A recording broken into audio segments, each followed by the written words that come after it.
All right, I would say we start on time.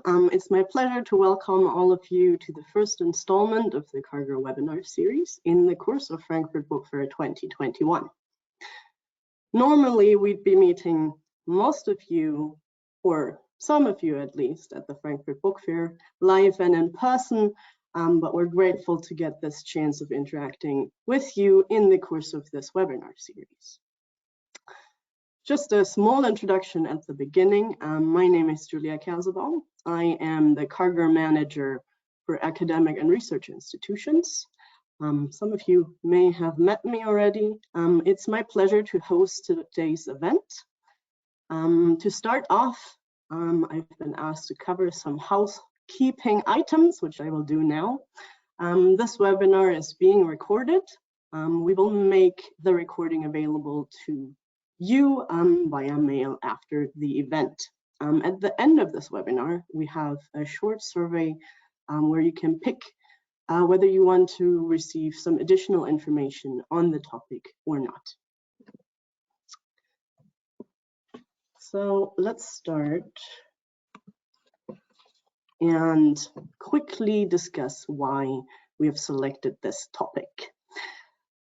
So today's webinar comes in the form of kind of a guided discussion. The topic we've chosen is advancing open access and open science, as this is a topic that is pretty close to my heart, also pretty close to our speaker's heart.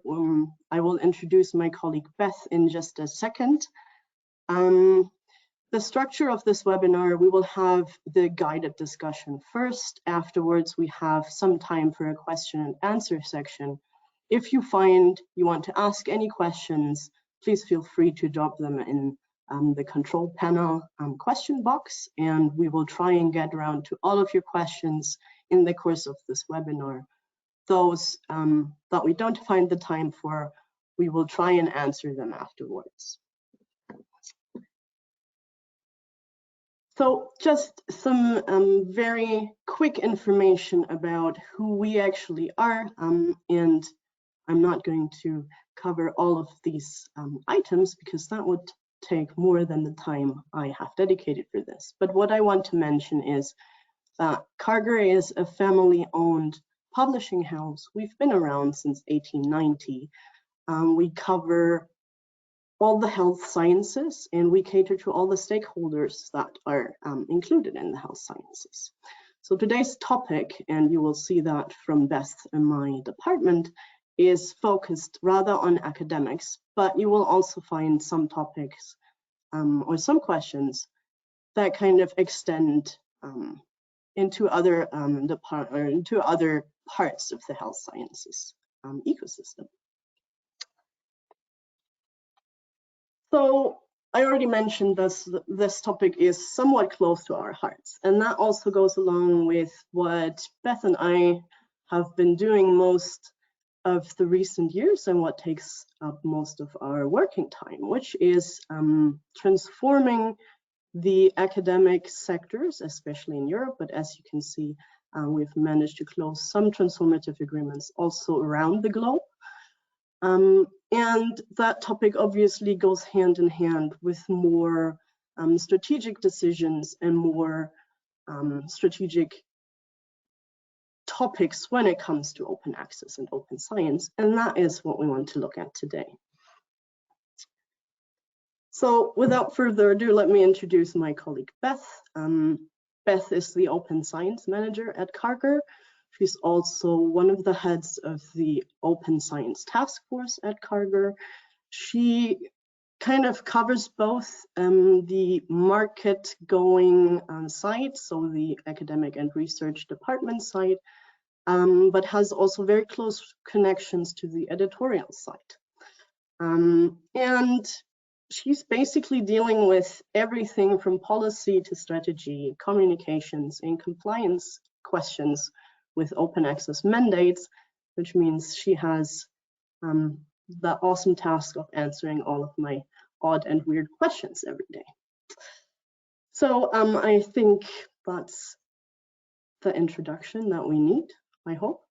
I say hello, Beth. Welcome to this event. And I would dive right into the first question, if that is all right. Yes. Alrighty. So my first question to you would be, as the Karger Open Science Manager, can you name 3 reasons why open science is worth investing in, either from a publisher's perspective or from an industry perspective? Yes, and thank you for the introduction and the interesting question. I want to start with a bit of a disclaimer that the answers I'm going to give to this first question are more applicable to a perfect world scenario. I wouldn't argue that that the benefits of open access are all totally functional now in today's world, but they are open access goals.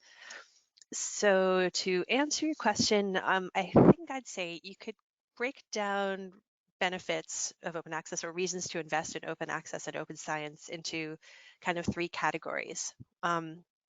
There's the ideological perspective, which is open access has the potential to enable more equity, more diversity, more opportunities for more people and more communities.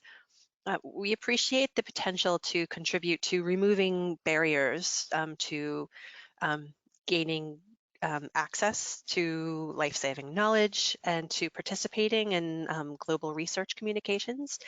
And it can diversify the voices that contribute to science or amplify them, because in many cases they're already contributing, but we lack the accessibility to see it all. Then I think you could say there's a more like a pragmatic perspective, and that is that communications surrounding research can be more effective if more people have the opportunity to read them, to share them, and to build on them. So if the goal is to make a difference, ultimately, then the potential to do that can only increase if there are no paywalls in the way. And then I think maybe a third perspective is kind of in support of the bottom line. Open access can increase the return on investment for funders and for institutions that invest in research or fund it. So the broader the visibility and the availability of the insights that come from the research, the more it can be built on and benefit communities and sciences, and it can be enabled to make a real impact. All right. And if I can ask a follow-up question, I know you love those. From your, what is your personal perspective on this transition towards open science and open access? Mm-hmm. Yeah, it's difficult. I mean, I personally, I think I feel the kind of ideology of it. I think, there's not enough fairness and openness in the world. So I would love it if the business and the practical sides could sort itself out. So that's, I mean, my very, very personal feeling. But I mean, my objective opinion, taking everything in, is that it's still pretty difficult. I think we still have a way to go. Yeah. All right. Thank you very much. That will bring me to question number 2. Can you elaborate on 5 actions that Karger has taken to promote open access and open science? It's kind of difficult. I know there are more than 5 because I have been really busy the last few years, as have you and our other colleagues, or the last several years. But to name 5, a really important one for us is that we have a higher share of open access journals than we did a few years ago. We have flipped over a dozen journals to open access in the last few years. We founded a new open access journal, and I think there are prospects to found, I'd say new journals that we found would very likely be open access. So now about a third of our portfolio is open access, and that's a really big step. And then rounding that out, we have now 7 transformative journals that just launched in the last few months. And these are hybrid journals, hybrid open access journals, but they are really very proactive in promoting open access and aim to increase the number of open access papers and then flip to full open access at the latest when 75% of the research papers are open access. We hope that a lot of authors will take advantage of the opportunity to publish open access in the transformative journals, and that will help the journals more quickly reach the critical mass needed so that the journals can flip. They have the open access authorship and will be able to thrive as fully open access journals. Another important part of the transformative journals, or the TJs as we call them, is they're sanctioned by Plan S, and they conform with all the requirements of the Plan S funders. And we hope that this also helps the authors, that it supports the authors with mandates from those funders. In a similar vein, we have transformative open access agreements, which you explained a bit earlier in the introduction, Julia. No matter how quickly some people would like to see the world turn fully open access, it has to be more gradual. We always say that the transition must be sustainable. So transformative agreements are similar to the transformative journals because they provide for that transition. So there's more of a framework for a sustainable shift to open access on all sides. And we're always more than willing to work on open access agreements with our partners, with anyone who's already engaged with them and interested. And then also for any institutions or consortia who are just starting to explore it, we try to be very flexible and work with them to find a good solution. I think a third thing I would point to is workflows. And I think it's kind of funny because it almost sounds mundane to talk about workflows when we're thinking about a massive systemic change. But the fact is that a new way of publishing means that there are a lot of changes.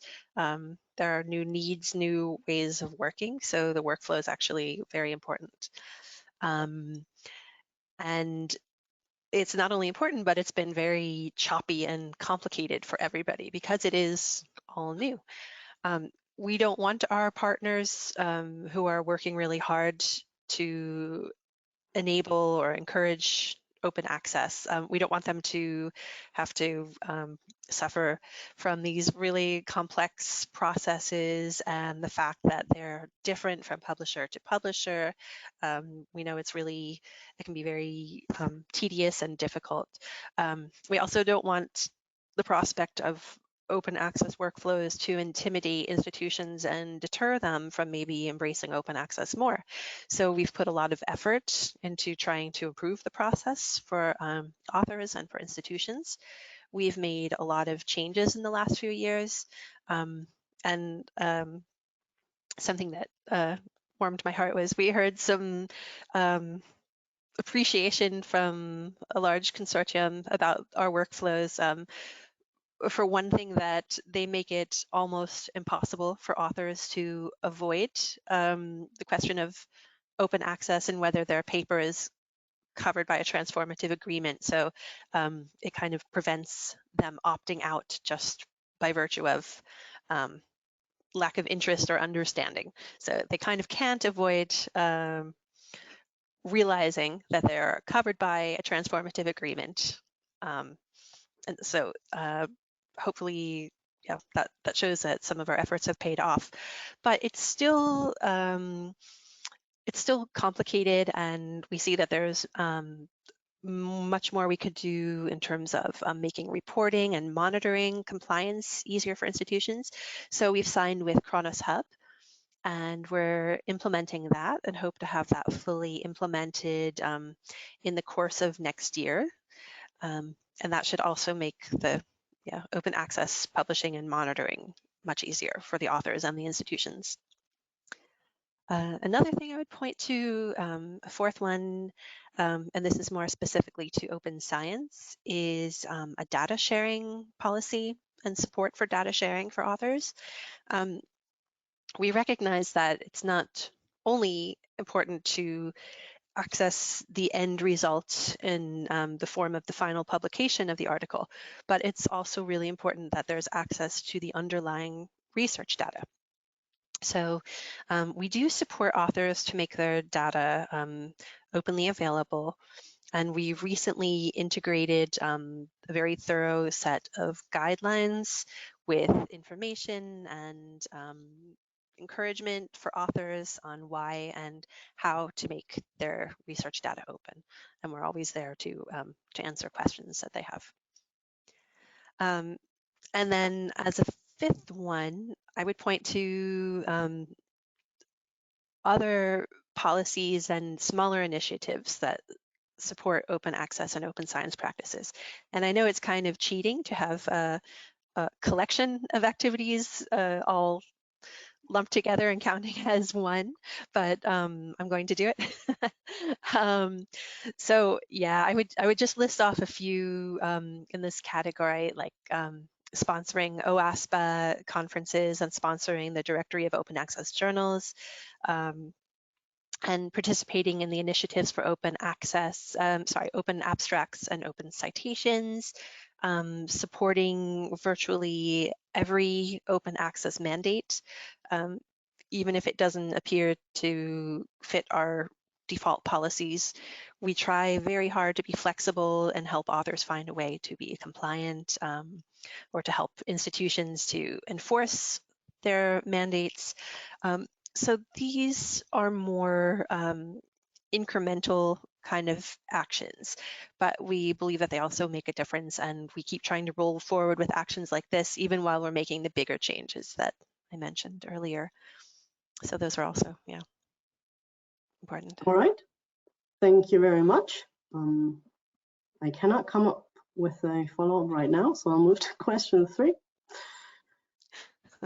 In your opinion, what's the biggest misconception when it comes to open access and open science? I think the biggest misconception is probably that open access equals lower quality and it's untrustworthy. That's just not true.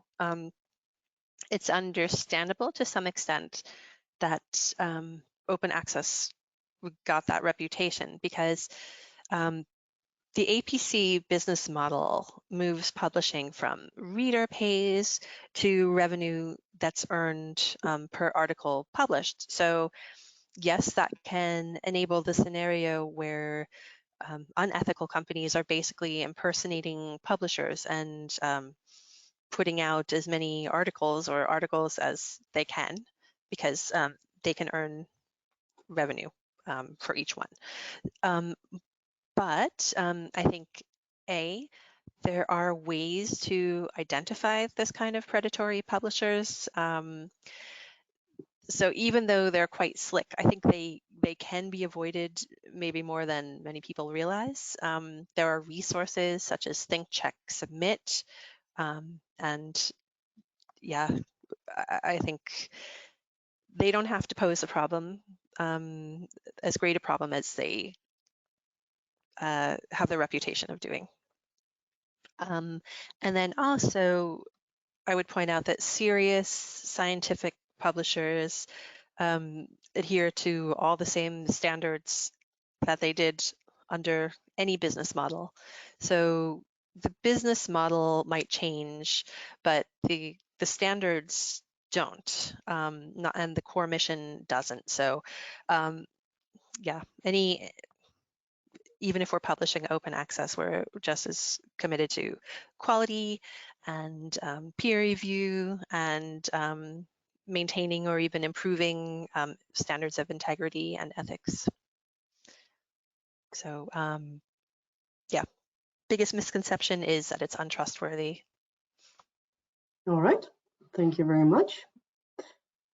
So let's look at question number 4, which is, let's talk about flipping. If we are flipping markets and are flipping journals, why haven't we completed a transition yet? I will give you a long answer too, but the short answer is that not enough markets and journals have flipped yet. And I think, yeah, the biggest obstacles to the transition might be the mixed levels of engagement in various markets. For example, say between Europe and Asia, excuse me, and there's still tepid interest from some authors who still don't prioritize open access, and the lack of funds for APCs. There are potential exciting new alternative models that could help address some of these issues. For example, there's Subscribe to Open, where if enough institutions or enough customers would subscribe to a journal to reach a certain amount of subscription revenue for that journal, then it can be made open access for all other readers. So. Or another one is Diamond Open Access, also known as Platinum Open Access, where a journal is essentially sponsored or publishing costs are paid for by an organization or group of organizations, and then there's no cost to read it, there's no paywall, and there's also no charge for publishing in it. But these models also present challenges, and we're not sure that they're really viable enough to buttress the changes to the whole system. We are really interested in them and open to exploring them more and trying them out. But it's hard at this point to feel confident that they can work for everyone. So that still leaves us predominantly with subscription or APC-based open access for now. For an author pays APC model, there is a lot we can try to do and that we are doing to improve conditions and make the transition work. We work hard, for example, to be transparent and communicate with authors and with others about the benefits of publishing open access and opportunities to do so, and try to make it as easy as possible. We work with institutions on transformative agreements and on other open access publishing arrangements. We have platinum journals that are our partner publications. We provide waivers and discounts for APCs for authors in need in open access journals. And also funders and libraries and others in the community are also doing a lot, but we still don't see the evidence that authors are on board enough to make open access a real priority. And it raises the question, is it really possible for the system to change if not every community, and especially the author community, is committed to open access and acting toward the change? All right. I would also claim that flipping markets and flipping journals, like if we look at them as separate things, we might miss the greater picture, if that makes sense. Because if we, in the context of this transition, basically every element feeds into a different element and every element is connected. And I think that kind of goes hand in hand with what you just said. Yes. I would agree. I will move on to question number 5 now. And that is obviously my favorite question. If you think ahead 10 years, what would be the perfect outcome of the transformation towards open? I think that we will not really have an outcome in 10 years. I think it will look still more like a state of a process of still changing. What I would hope is that the scholarly communications ecosystem would still be diverse and will be thriving. And I think publishers will keep trying to evolve to make services even better for the community. And ideally in 10 years, we would have more harmony in mindsets and policies and funding priorities or availability and infrastructure that would really enable a vastly more open world where we can exchange knowledge and ideas in the scientific literature. All right. I think that's somewhat of a surprising answer if we look at your answer to question number 1, where you said you would consider yourself an idealist. I said I like the ideology behind open access, but that practically I see problems with bringing it all to the real world in a comprehensive way that will be really functional, which is what we've had so far.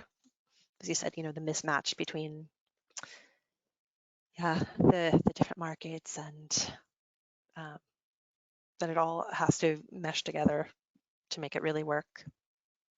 Yeah, And I mean, we're not there yet. I think something, and that goes very hand in hand with this question, that we struggle with is if we look at the speed of transformation, especially in the global context. Yeah, I could not agree more with your answer, which is probably what I think is surprising me, I guess. But having said that, that brings us actually to the end of this guided discussion. We haven't received any questions so far. So just as a reminder to the audience, if you have any questions you would like to ask Beth or me, do feel free to drop them in the chat box. We have prepared a poll where we would like to ask your opinion on a question in regards to open access and open science. I will open this poll now. The question that we would like to ask you is, how do you envision the publishing landscape in 10 years? It is just a pick and choose question. I will read the results once they come in. We will give this half a minute time, so you do have enough time to answer this. You will find the poll and the question in your GoToMeeting panel, and I will start the poll now.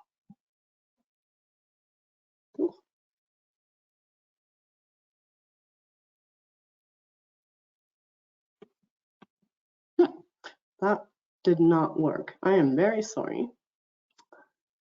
I think we have included this question in the survey as well, so we will ask you to go back to it, if that is all right. I am very sorry. So, in the meantime, I'd like to ask another follow-up question, which I know that you love very much. And that is, you talked a lot about journals in the context of the Carver portfolio, and I have to admit they make up most of our portfolio. But historically speaking, we also did books, and quite a substantial amount of books in the past.